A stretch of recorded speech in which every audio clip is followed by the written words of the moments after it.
I had it one time at the tattoo studio. This people from the Switch have no clue what's going on, and that's perfect. But Yeah. one time at the tattoo studio, one of my other guys was tattooing a lady, and she was laying on her back getting her arm tattooed, and she had a big tattoo on the inside of her arm. And I said, "Oh, I really like that. Who did that?" Genuinely. Yeah. Because it was a nice tattoo. I was like, "Oh, I really like that. Who did that?" She You goes, "You did?" I'm like, "Awesome. Now I sound like the biggest dickhead in the world."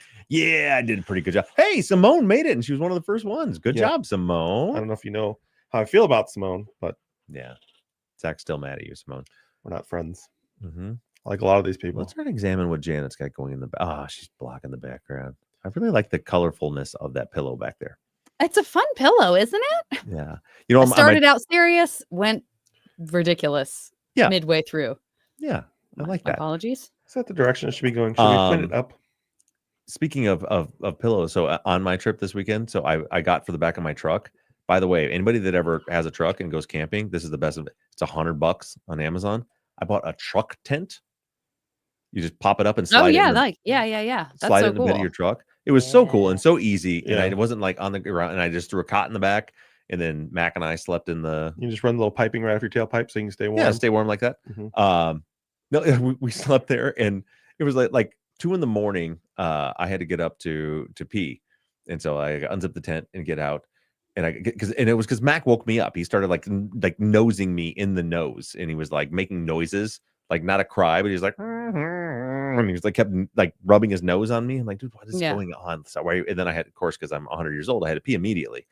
So I go do that, and I come back, and he was laying on my cot and would not move. And I figured out the reason he was crying, he was not crying, but he was making noises and bothering me was because he was tired of sleeping on the hard steel bed of the truck and would not move. So then I ended up from 2 a.m. till 7 a.m. a cot that is maybe 24 inches wide, curled up with me and Mac on it with his head on my pillow. It was I wish I had a picture of it. It was the most ridiculous. So I'm on my side with my 80-pound dog spooned in front of me with both of our heads on the pillow and my arm wrapped around him with the sleeping bag over the top of over both of us. Aww. Simone, are you talking about the Dougie, like the dance?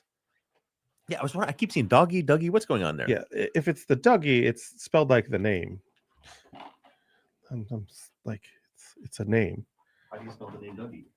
Dougie.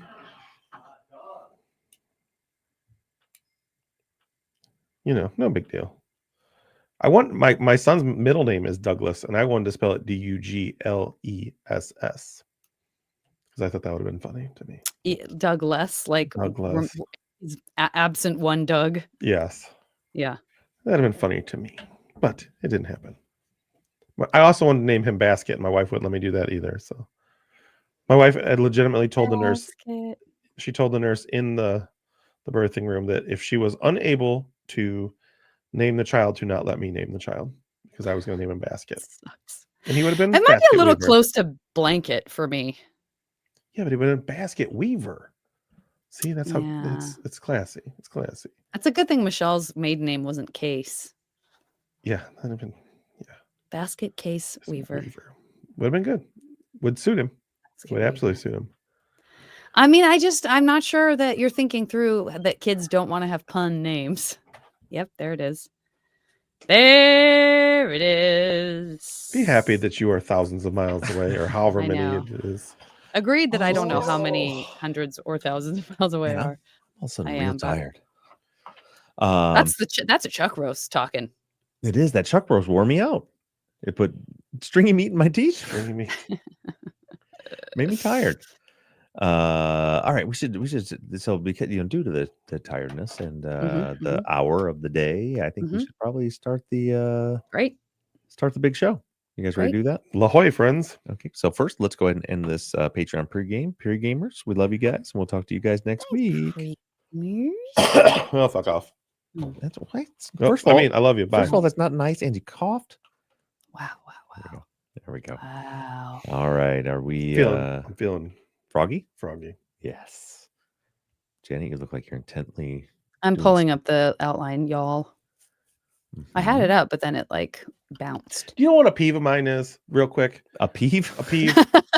A peeve of mine. I guess it doesn't have anything to do with pets. I really really dislike when someone types the word y'all. I don't have a Oh, problem I with like someone typing it. Y apostrophe ALL. I definitely do I don't it. have a problem when somebody says it, but when somebody types it, it really bothers me. I don't know why. It's a peeve. It's a peeve. I don't know Because it's a why. peeve. Not But of the pet variety, just your standard peeve. Just a peeve. bothers me. Huh. Sorry.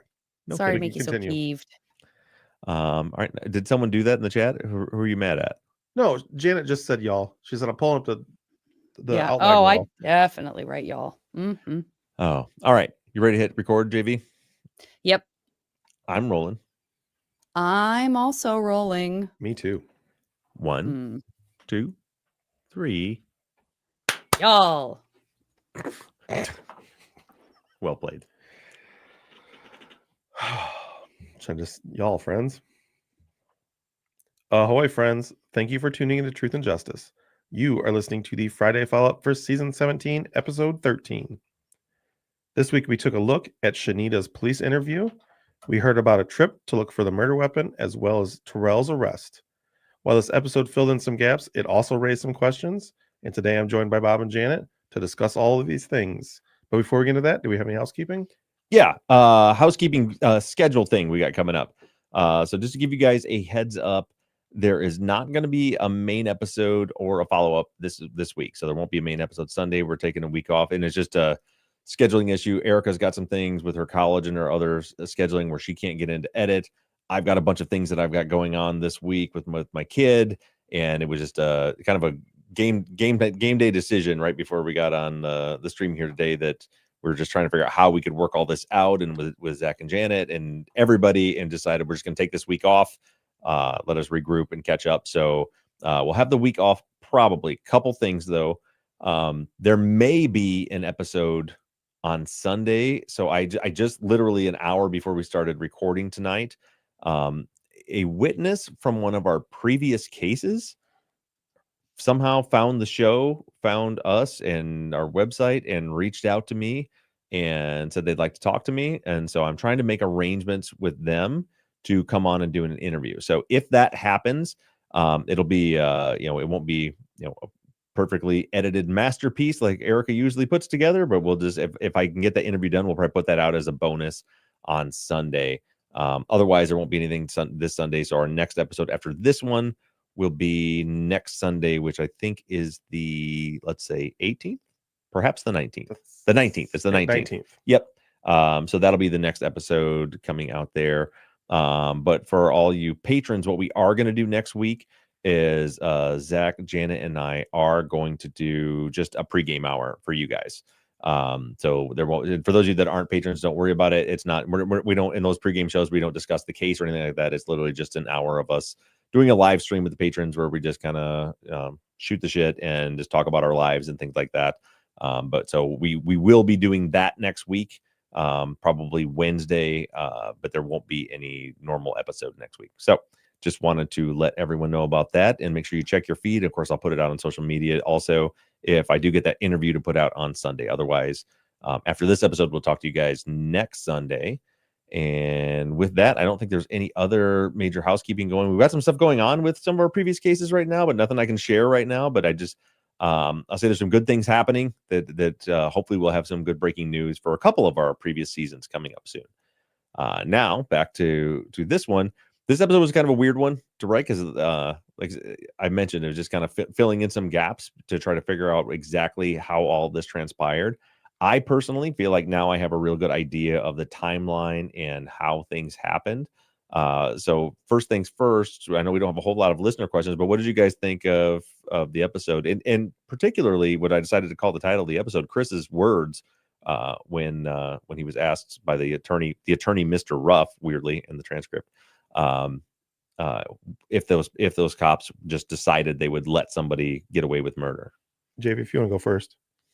I liked it. I mean, yeah, I was, because I definitely didn't know where it was going. It was definitely a title. I feel like it's rare that there's a title where I really am just like, why is it called They Did? Like, where I'm sort of wondering where the punctuation is. Like where's They Did ? Is it a exclamation mark? Is it a period? And yeah,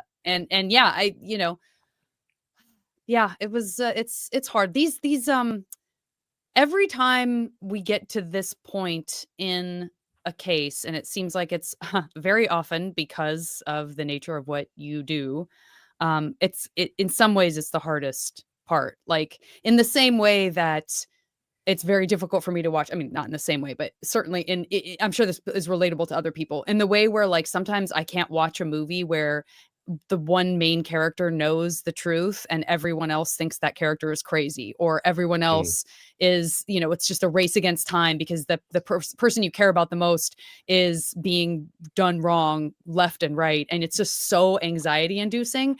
And hearing stories about asking for a lawyer and then being told it's not going to work that way is so scary. And it's also, it just feels like the worst of being a person in authority. It feels like it's the worst of the abuse of power. Like, do you know what I mean? I mean, it feels like the South in the, what I'm saying? It just, that feeling, that idea of like, oh, I'm afraid it's not going to work that way. Like, no offense to the people who have Southern accents, but you know what I'm saying? It's like going back to this place of, you belong to me right now in this moment, and there's nothing you can do about it.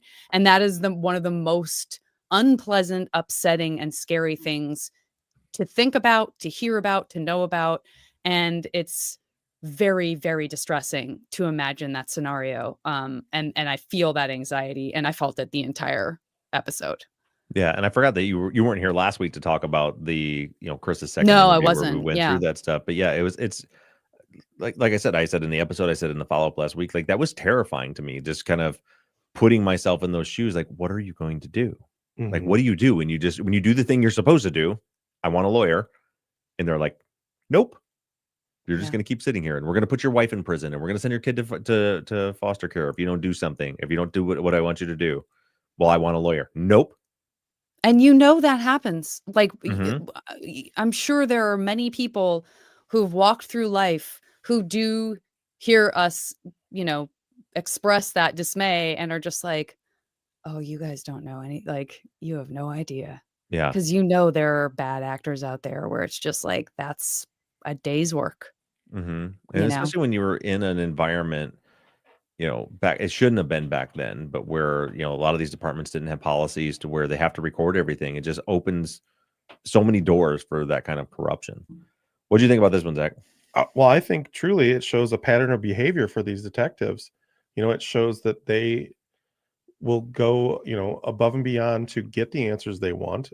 With Shanita, we see the same thing, the same pattern with Chris. The fact that she was held for a long time. We do have a few timestamps, as you said in this episode, for a 5-page statement that do not correlate. Yeah. Same thing with Chris. So you're starting to see this pattern of behavior from these detectives that shows this is the way they operate. And who knows how many other cases they have operated like this and continued to push and push and push and just drawn out these long interviews to really try to break people. Well, what I find so weird about it is it's such a sleight of hand. So like in that, you guys heard when I read Shanita's transcript, like they put in like ums and slang and thing that makes it look like you're reading a transcript that someone actually said. And I think that's by design. But then you again look at those timestamps and it's like, well, this couldn't have been all that was said in over an hour. Right. But then why do we have exact words, even down to the ums in the transcript, and the stutters and everything like that is written in the transcript? It's such a strange, it's kind of like you said, a pattern emerging, but it's like they're practiced at this. Right. This isn't the first time that they did this. Well, that's their MO. And when I say pattern emerging, it's not for them. It's for us to see the pattern. Yeah. Like clearly it's something they do, but it's very easy for us to now start to diagnose and see this pattern of what they're doing. And it was cool for me when I went through to because everything, it's always tough. Any case where there's been a lot of people working on it, people tell you things about the case and their opinions on it and how things have just kind of warped over the years. So things like, well, Shanita said she was there for hours and hours and hours in the police station. And then and so it's always, I always present that like, well, that's what they're saying happened, but I don't have proof. I always want proof. I want evidence of that. And then it's like to be able to confirm things like that, where it's like, okay, well, she was arrested at 11:30. She didn't finish the interview until what did it say, like 4:54, 5:55, something like that. And then she was there it's like, yeah, everything they said happened, and it makes it even more. So it's like when they're also saying, by the way, they wouldn't let me have when Chris is saying they wouldn't let me have an attorney and they did all these things, it's like, well, so far everything you've said that is provable has been proven true. Yeah. No, and it's hard. And I do have a couple questions that didn't come up that I think we can talk about really quick. Sure. In the episode, when we talk about like the Miller Beach search for the gun, they never really clarify. They say the next morning. Do we know when that happened? I couldn't get a solid like there's no report that I've seen like for where it happened. It's just like you got Donald's trial testimony where he vaguely mentions it, and then you got Chris saying that it went out, but I wasn't able to really pin down exactly. It seemed like it was the next morning, but I'm not positive. And that's what's hard is because it says the next day, it says in the morning, but what is that following? What is that? Right, because there's also some confusion in that bit of transcript on because he kind of goes back and forth between the first interview and the second interview. My understanding is, and logic would say it was after the second interview, because in the first interview he didn't have a gun, right? And so there was no way that it would have been, I'm going to go do it. So it had to have been after that second interview on Sunday. But also that story is wild. I'm glad you brought it up because I don't think there were questions about it or there weren't about it. But like what the fact that even made it into trial, that he let him out to go look for the gun without the jury hearing. Yeah, he said that he threw it out in the lake at Miller Beach, and then they drive out to the lake at Miller Beach, and there's pure driven snow. It's obviously it had been a little warmer, it had melted, but there's still snow on the ground. You can see there's not a single footprint anywhere near the lake, and there's an ice shelf that goes way out. And I don't think people probably understand that ice shelf as well as like we do, because we live here on Lake Michigan. We live here on Lake Michigan, on the same exact lake that this is occurring. That ice shelf, the one that's directly by us, can be 200 yards deep before you can get to liquid water. Yeah, I mean, there's no way you're throwing anything, and you're not walking on it. There's no way you're walking on it. And everybody around here is taught not to walk on it because it's extremely dangerous. Yeah. So there is definitely, I mean, the fact that there is no tracks from the beach to the water line, let alone that ice shelf that bounds up and it stays for a long time regardless of the temperature, because the temperature of the lake, it'll be there for months after the snow is gone. So, I mean, it's a very interesting thing to come upon. Well, that's why you put your arm around someone and say, listen, you and I both know there ain't gonna be a gun out here. Yeah, just send him somewhere. And it just shows like the idiocy of, but then also like almost the arrogance. Like again, this is all presuming that what Chris is telling us is true. Right, because we have to acknowledge that we can't prove that these things happened. This is just what Chris says happened. But the arrogance of that, if it happened the way Chris said it did, like we know they're not gonna be gun out there. Just take them somewhere. They're gonna go look. As someone who used to be on the dive rescue team, I know that like even if he had thrown a gun in there, and it was like it's so hard to find something in search. And in Lake Michigan, with the way the tide moves the sand around, like there's we in a training one time when I was the fire chief and a dive rescue training, we lost a dummy, 175-pound dummy that we had. So like we went out into like 40 feet of water, and to do a training, we like dropped the dummy down, and there was supposed to be a buoy on it so we could mark it for later. And then we went down to do search pads. So we knew where it was at, and it's just a nothing but sand bottom. And then we went down to go find it. We had marked it on the GPS, dropped the dummy, and the buoy never came up. Turns out the feller that hooked the buoy to the dummy, it had a big, he decided that the little plastic clip that came on the buoy wasn't strong enough, so he replaced it with a brass clip. Oh no. So imagine a string with a float on the end of it, but he had a brass clip on it. So useless. It sunk to the bottom. But then we're like, well, I mean, this is our job, right? We're dive rescue. We spent hours. I went through like 2-3 tanks a piece trying to could not find the thing, marked it on the GPS, went back and then like 2 days later went back out with a boat that had like side imaging sonar, so like you can for sure see it. Yeah. Gone. It was just like the sand had just moved over the top, and this is like a human-sized dummy. Yeah. Sand had just moved over it to where it was just gone. That was it. Wow. So just to clarify, because you kind of said it there, but I want to make sure. So there's no reports of this search. Not that I've seen through the files, Okay. you know, and I worked and Erica's indexed everything and read through them and summarized everything. I scanned through to look for, because a lot of the stuff I keep like, okay, where's some more documentation about this, and it just doesn't exist in the police file. But kind of like what is getting at is the arrogance of him just saying, "I'll just go look for," like that's someone who knows it's not going to matter. You know, we know we're not going to find anything, and then to go out there and realize not only are we not going to find a gun, but it is impossible for him to have thrown it. There's just something there that in my mind says, how arrogant do you have to be like, it doesn't matter, we'll spin this in court. He led us on a wild goose chase. Right. Certainly it wasn't that he didn't have a fucking clue where the gun's at. Yeah. But we do know it happened because he acknowledges it in court. Yeah, we do know the trip out there happened. Right. But it's kind of put out there. We're going to get into all that in the next episode, what Donald said in court. But yeah, it's kind of put out there as like, yeah, and then he, you know, said he takes the gun, but couldn't find it. That was it. And I know that I don't know much about this. It just seems like there would have to be some sort of report based on the fact that you had to take this incarcerated person out. You know, I mean, there's got to be some paperwork there. Yeah. On top of all the officers that went, you know, I mean, he lists a list of officers that went.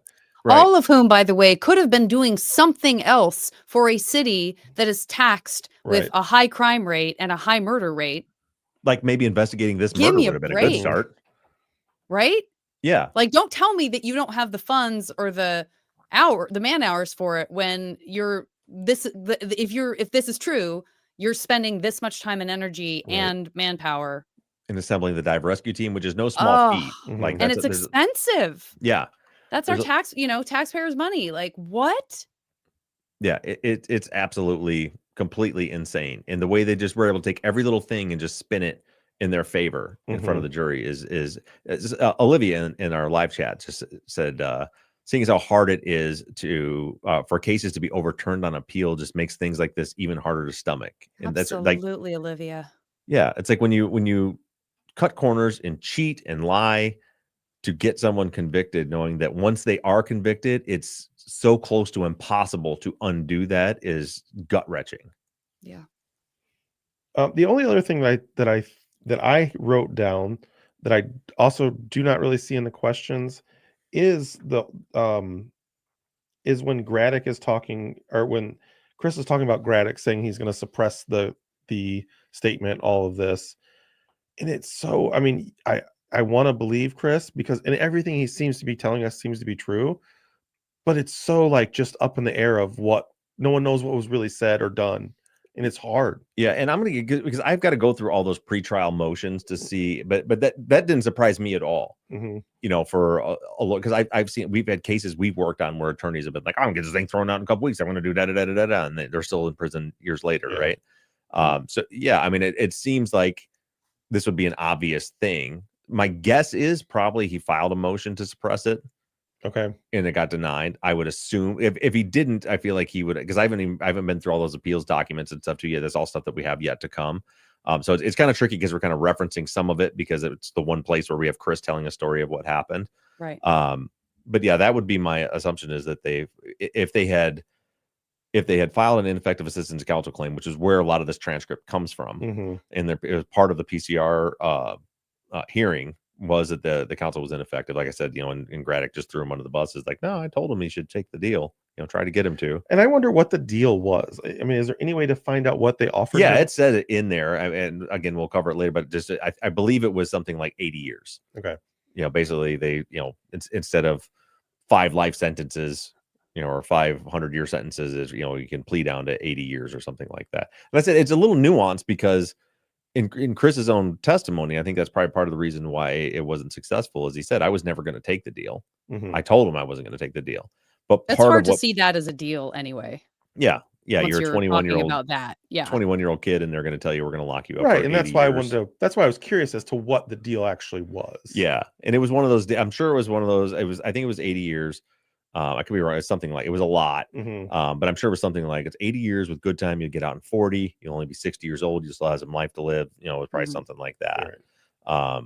But that's the nuance to it, is part of what had to have played a part in that decision is not only I'm not pleading guilty to something I didn't do, but also, you know, that he's according to Chris, his attorney's telling him with full confidence, oh, the only thing they have is this confession, and I'm getting that thrown out. That's going to be easy to throw out. They didn't give you an attorney. Mm. You know, and so my guess is they probably presented that as a motion, said he asked for an attorney, wasn't given one, and then the prosecution probably said no, he didn't, and they're like, well, prove it. Yeah. Denied.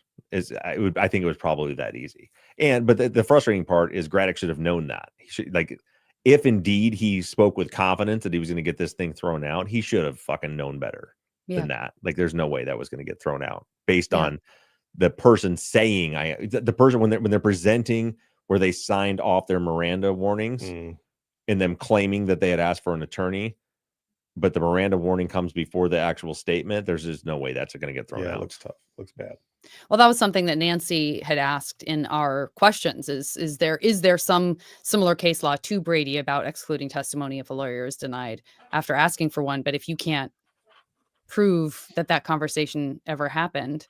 Yeah, well, and again, to put that the finer point on it, again, it's not just that they can't prove that it didn't happen.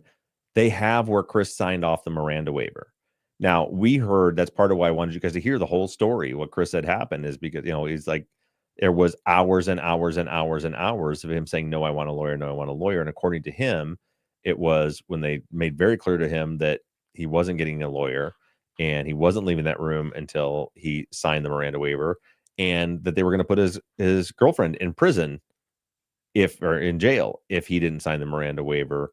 Then he signed it, and then they use that against him. Like, how can you say you wanted a lawyer? You signed right here and said you didn't. Yeah, I mean, except for kind of going back to the conversation that you had with Dr. Nikki, which is, I know you guys already covered this, but the same thing holds true. Like, in terms of, like, if you only have a confession, if you have a confession and you don't have the recording of the confession, anything could have happened to get to the person to the point where they're confessing. Right. So it's like you think that that it would fall on the side of, like, well, you could be threatened into confessing, or you could be threatened into being, you know, like, not asking for an attorney or whatever. Like, that's why you would have the accountability of knowing that, you know, it's not just, unfortunately, we have to live in a more cynical world where you can't just say, well, it's a police officer, therefore everything is going to be taken as truth. Like, done, cool. Like, we don't need any proof of anything because the police officer said he said so. Yeah. Unfortunately, it's really hard. Us that work in the wrongful conviction space get that. It's so hard to find jurors that get that.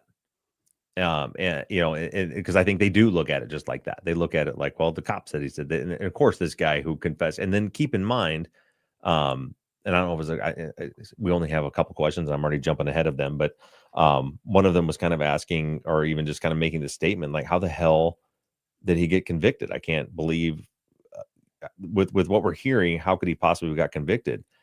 I think the answer to that question is, even though the confession was shaky at best, didn't fit any of the evidence, didn't make any sense, there's all these other issues that go along with it, which the jury didn't hear because Chris didn't testify.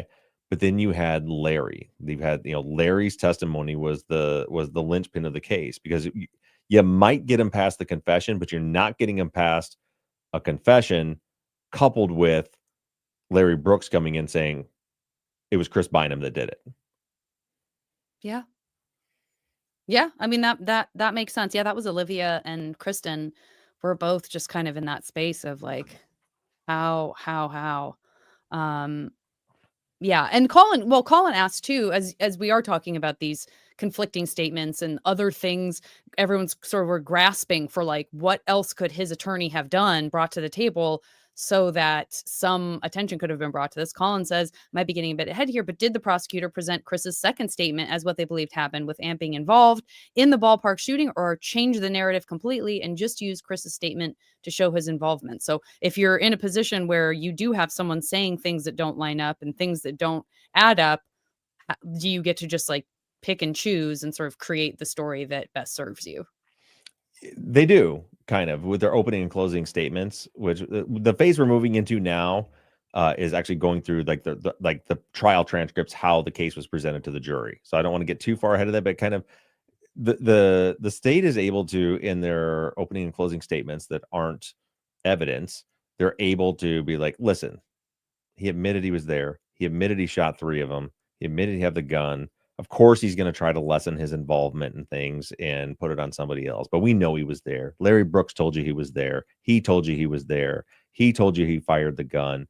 And so the whole trial, as we go through the transcripts, it's very ambiguous. Like the state is like purposefully very ambiguous. I've mentioned in some of the transcripts we went through already how they avoid really digging into details. And then if you circle that back to, what could Craddock have done?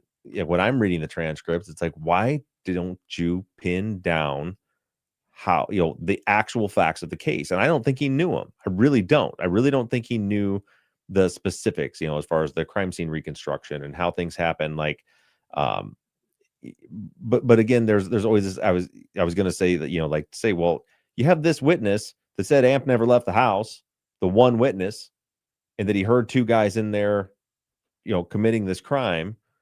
And then you're putting this guy up on a confession that says that Amp left the house and went and did this, then they can just spin that to be like, well, yeah, he's just trying to lessen his involvement. So there was just all kinds of, throughout this investigation and throughout the trial, just sleight of hand. Like you'll hear when we get into the opening and closing arguments that, they did come up with a narrative of what happened, but even that's a bit ambiguous because they just didn't need to get specifics. They had a confession of sorts. And they had Larry Brooks saying the words Chris Bynum, 10 times while he's on the stand. It was pretty insurmountable feat. My biggest complaint is when you had Larry Brooks on the stand, that's when you should have been pinning him down with case details, which is hard. We talked about that when we were in that episode. It's a 12-year-old kid. You could, number one, it's hard on the kid. 2, you could really turn the jury against you by pushing a small child like that. But it's like, man, you got a guy's life on the line. You got to, as gently and as kindly as you can, somehow get the facts in that show that testimony was not accurate. Yeah. And just thinking too about the sort of situation of any given jury. I mean, obviously I don't know, but do you think it's possible that in certain communities or certain cities that are known to have violent crime and stuff like that, do you feel like it's possible that having a jury of your peers might also mean that you are bringing in potentially a group of people who's like also sort of exhausted by the system in some way, or exhausted at the idea of, or has been told by authorities and the news and the media and like however information is getting to people, this idea of like, well, this is just like a town full of thugs, like people be killing each other, like that you come in and that you have the whole voir dire period where you're supposed to be sort of weeding that out. But if the entire culture of a city is part of it is their reputation and kind of the fatigue of just being like, oh, another murder, like we got a guy who says he did it, cool, like let's button this up, like that there would be that sort of feeling from even the jury, possibly. I think it's all wildly speculative because I don't know anything about the jury. But I think it's possible. Yeah, and we look at the people in the community during season 15. I spoke to that are living in the community in Benton Harbor and how that violence has just become a part of their life. And I could certainly see a situation where I don't want to say apathy, but some kind of apathy where it's like, it's just another murder. It's another thug. He's, Chris is presented to the jury, even though that's not at all what he was, presented to the jury as he's just another thug. It was a drug deal, even though there's no evidence that he did drugs or sold drugs. They just spin whatever yarn they want to, and it's just like more of the same. Yeah. Kathy says, I find it odd that Shanita didn't know which arms Chris has his tattoos on. And then, is there any chance to get his conviction overturned by the ineffective assistance of counsel or violating his right to an attorney, which of course we talked about. And we talked about the Miranda waiver, but yeah, the not knowing which arms Chris had his tattoos on. Yeah, I did. I guess I didn't really notice that. And that's kind of what I was getting at with how this thing is made to look like a transcript. Yeah. Right? Because I feel like you would have been like in a real interview, you'd been able to pin that down. I mean, first of all, I could see, like, I'm thinking right now, Becky's got a big tattoo on her shoulder, the book tattoo that Kyle did. I can't think of which arm it's on now that I'm sitting here thinking about it. But if I thought it through long enough, I probably could. It's definitely not as easy as you think. Yeah. And it's highly suggestible. It's highly suggestible because somebody can go, what arm is that on? And point. So I will tell you right now, Becky's tattoo is on her left arm. I bet you know how she was sitting when she was getting it. Yep. But I know that because I witnessed it, right? But you had to think about it. And if I, for some reason, point, I'm like, what arm was it on? And I just suggest that it's on this arm. Now you have to think about it. Yeah. For those that aren't watching this live, Zach just kind of tapped his shoulder while he said it. Yeah. You know what I mean? Like that's as easy as it could have been. It's like, oh, he's got a tattoo on it. Which arm is it on? Yeah. And now put yourself in a situation where your partner is being detained for murdering 5 people potentially. And the stress of that, like I would second guess just about anything. Like, what color are his eyes? I'd be like, oh God, what's the right answer? What can I do? Because you're spinning out. Also, there's always, no matter what question you're supposed to be answering, there's always like 5 things talking to you in your mind. Like, oh my God, what if I say the wrong thing? Oh my God, how is this even happening? Is this even possible? How do I get out?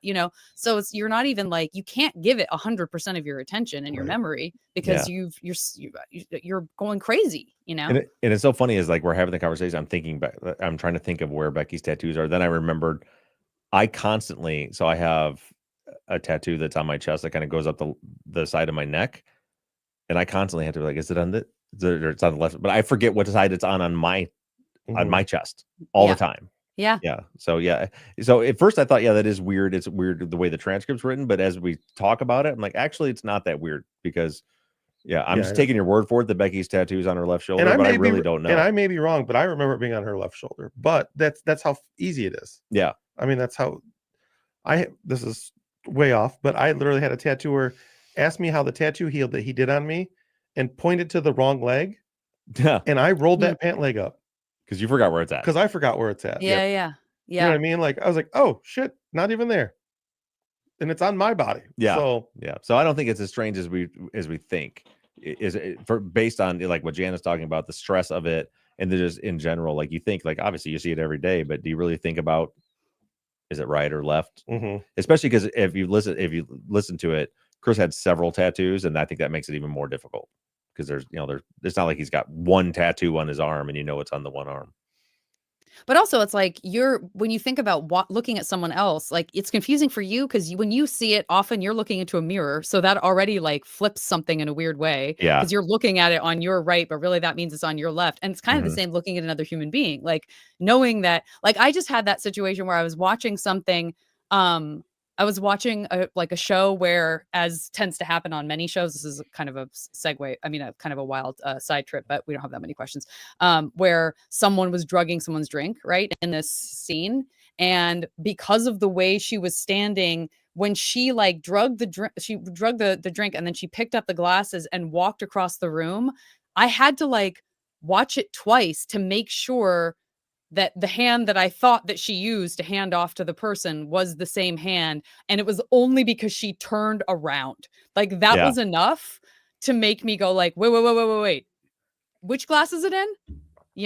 So even that is sort of like the way you experience spatial stuff when you're supposed to really pay attention to something. It can kind of mess with your mind a little bit. Yeah. And this is what you get, guys, when you only put 6 questions is for the follow-up, because we spend 10 minutes talking about what side of tattoos on. We do have something else.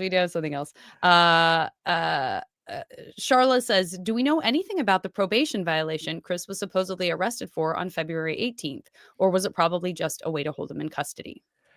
You know, I saw that question coming because I had looked for this earlier and kind of gave up because I don't see any reports about it. I just saw that it says that he had in the report, it says that they had a warrant for him for something else, right? And then it's mentioned, but I can't find the warrant. I even text Dr. Jackson today, and I was like, "Do you know?" And she's like, "I don't. And she's like, "I don't think there was a probation violation. I don't know what it was." So like, I wish I had and these should be easy questions to answer, but like, Sure. yeah, you know, we have what's supposed to be a version of the full case file, but then there also, as you heard Dr. Jackson say when she was on, when they tried to FOIA more stuff, they said, "Oh, there was a fire and that evidence is gone." So they only had, you know, maybe what was copied to the prosecutor's office or whatever. But yeah, I don't know. But I thought today is like I needed to go do like a full background check and see if I can find like criminal, because he mentioned that he had a previous from, I think he said 1997, that he was selling drugs back then for someone years before. That's about 4 years before this, so maybe it was because of that. I don't know. I don't know what that. So we know we had that on his record, but he doesn't mention anything else being on his record. So yeah, I'm not real sure. So since we're talking about arrests, and this episode talks about Terrell's arrest, what do we know? All we know is that he was arrested that night, and then he wasn't. That's all we know. Yeah. Does it say what he was arrested for? Well, he was arrested for the homicide. Like he was arrested for PC homicide, which means a probable cause for the homicide. So he was picked up for that. We have no statement from him. You know, it's by looking at the documents we have, it's like, did he just say, "Nope, I'm not talking. I want a lawyer," and left, and that was it? Or was there a statement? And you just can't trust anything out of this police department. All we know is he was arrested and then he wasn't. There's not even a document that I found that shows like when he was released. That is wild. Yeah. And then I thought, well, they must have arrested him because of Chris's statement. But then if you were paying attention, the timing of it, Chris started his statement. I'm working off memory here, but I want to say at like 9:11 p.m. And Terrell was arrested at 9:30 p.m. So like he hadn't even gotten to the point yet of saying, literally, like timing wise, with the timestamps on the pages, when Chris says that Terrell was, you know, he walked in and Terrell was clicking the empty gun, like he hadn't even said that yet. So I don't like, did they arrest him because of a tip or from like I have no idea. It's the weirdest thing. Like he comes in, he gets arrested, then we get Shaky gives a statement, and then Shaky's arrested, and then Shaky's, you know, put in a yard with Chris, and then he's released. No idea what happened with Terrell. And you know, you can see a release same way Shaky was when Chris gives this new statement where he confesses to everything, and those guys weren't involved anymore. But like, why was he arrested to begin with? I don't know. Yeah, it almost has to be from that tip, because I don't know how else you'd get to him. Well, and get all it says in the police report is that he was arrested due to probable cause for murder. Doesn't say why. Doesn't say anything about a tip. That tip doesn't exist anywhere in any documentation. Yeah, that one's a mystery. And of course, then once I know that we talk a lot about trying to retain perspective and like remembering that there are lots of people who are arrested who absolutely should be not be on the streets, of course. But then when you hear stuff like this, once you have the accumulation of all of these different cases where all of these different things happened, it's hard not to because we're these creatures who learn from what we know already. You know, it's like, was he a CI? Like you sort of run through the Rolodex. Yeah. That's a very old term. I don't think I've ever seen a Rolodex, but somehow it's maintained itself in the lexicon. Where you're like flipping through, like, well, in other wrongful convictions cases, like, why do they like bring somebody in and then mysteriously let them go with almost no paperwork? And, you know, sort of it's very easy for your mind to go, well, what does this remind me of? Or where have I seen this before? Or have I seen this before? Well, and like, if you imagine that everything Chris said is true, then it's like, so what's happening here? Is this, you know, letting Terrell go, all this stuff? Is this just, and not when we know there was two people there, not arresting a second person, not charging a second person? Is this just complete apathy? Like, I don't care who or is it something like they're CI, so they're going to protect them? Like, it really seems to me like there was definitely the apathy ink was a huge part of it. I think that very much like Angelique told us, the way that the police in Benton Harbor see that, you remember from season 15, she said they act like we're not even humans. They treat us like animals. And is it something like that? They're just like, oh, these are, what Tasha told us, that what the detectives said about her mom was like, well, what kind of person she was. So it was like, oh, were they just throwaways to them? And that's why there was no real investigation. Yeah. Yeah, sadly, I can see that. Yeah.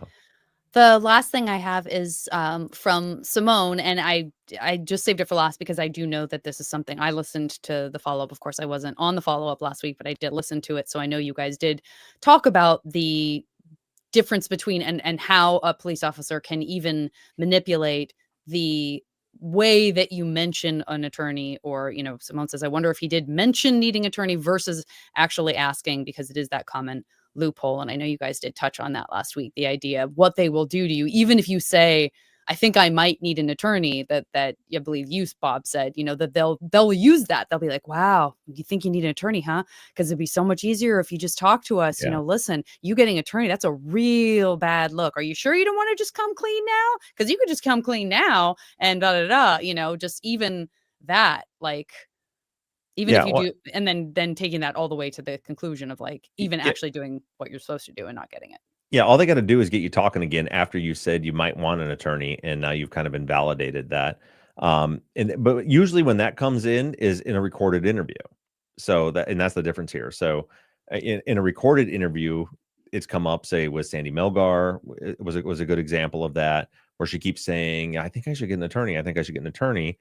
And, they tried to overturn that based on the fact that she was denied, or get it suppressed because she was denied an attorney. And, the ruling was, well, she wasn't clear that she wanted one, and she kept talking. So it didn't matter. In this case, it's not recorded. So it doesn't matter if they did that, or if he did that or whatever. And it just comes down to whether you believe Chris or not. As I keep saying, like, we have to remember, there's no way for us to prove this. But as far as Chris says it, he just kept saying no. And I think the timing, in my opinion, sort of validates Chris's version of it. Yeah. Because I don't think he would spend 10 hours in the interrogation room nonchalantly saying, maybe I want an attorney, without saying anything until 9 p.m. You know what I mean? Or 8 hours or whatever it was. I think that big time gap from the time he was put into the interrogation room until he actually signed the Miranda waiver indicates conflict to me. Yeah. To me, there's a conflict there. Like, you don't sit there for 8 hours saying, maybe I do. Well, let's talk a little bit. Nothing, that doesn't happen. I think that it was, in my opinion, it sounds legitimate to me that he would have been the entire time saying, no, I'm not saying anything. I'm not signing that waiver because I want an attorney. Yeah. Well, again, it goes back to, like, if you're just recording something, then nobody has to get the benefit of the doubt because you have the evidence. So it's not fair. Is it not fair to a police officer when there's no recording of anything and a person says, I asked for an attorney, and you can't prove that they never did that? Well, that doesn't sound fair either, does it? Well, that's why you record it. Right. You know what I'm saying? Like, it's not good. Whether whoever's lying, the other person doesn't benefit. The benefit just comes from, like, actual proof, actual evidence. We wouldn't have to be having this conversation at all had they recorded it. Exactly. And with that being said, I think that's a good time for us to go ahead and wrap this thing up. So I want to thank everybody for listening. Don't forget, as of right now, we're off for next week. I'll let you guys know on social media if there's going to be a bonus episode on Sunday. Other than that, for everybody, the next episode will come out next Sunday, the 19th. And in that episode, we're going to, I want to give us the other side of this story. We're going to go through Detective Donald's testimony and what he says happened throughout this entire process. That'll be coming up next Sunday. And for you patrons, look for us on Wednesday evening. We're going to do a pregame stream for the patrons. As I mentioned at the beginning, if you're not a patron, don't worry about it. You're not missing anything to do with the case. That's just our pregame show where we just kind of chat a little bit and talk about our lives and things like that. Just kind of to unplug for a little while. So we'll be doing that for our patrons on Wednesday. We'll be back for everybody else on Sunday. And we'll talk to you guys next week. Thanks, everybody. Bye, guys. All right, let's stop on our audio. Oh, we got a troll in the chat. Yay! It's been a minute since we had one of those. I missed it. Mm-hmm. That's trolling. It's so like not very good at it. Random. Yeah, So come on, like T-Money. what? That's No. the best you can do. What's happening? Yeah. What are we upset about? I don't even know. I was excited to see a troll and then to see this. I don't even know what I literally was like. Well, that's got to be an inside joke that everyone is a part of because it literally doesn't just doesn't mean anything to me. It doesn't mean anything. I'm like, no. And boom. What are we being accused of? Dum should have got out of there sooner before I blocked him forever. Bye. Weird. Oh, all right. I think I'm coming down with something, man. I had that headache yesterday, and now like for the last like 10 minutes, I've been like, that's exactly what Zach wants to hear after spending 2 hours in a tight room breathing your air. I want to believe that it's because I was up north running around dirt roads in a drought for 2 days. I really liked your cadence on that. Yeah. And my sinuses are plugged with dirt and mud. Maybe that is it.